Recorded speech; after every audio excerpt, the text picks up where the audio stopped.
Hello everyone and welcome back to our channel.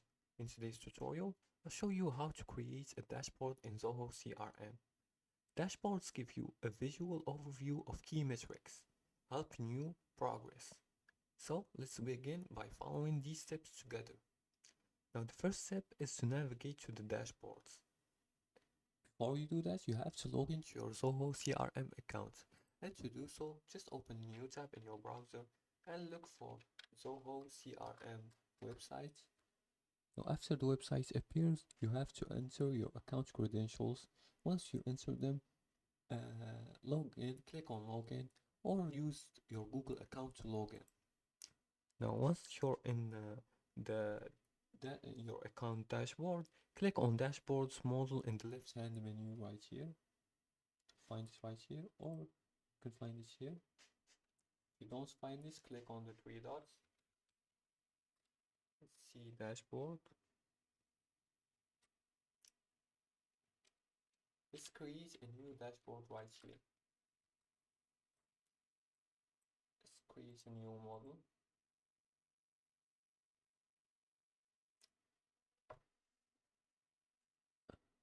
And we can customize it according to our dashboard right here.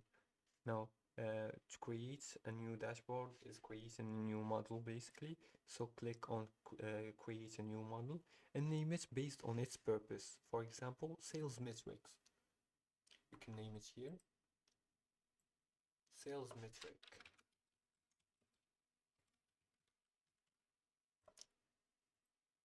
Right here. Add widgets like charts, graphs, or KPIs by clicking the Add Components button. You can add it here, or you can select from here. Select these ones right here.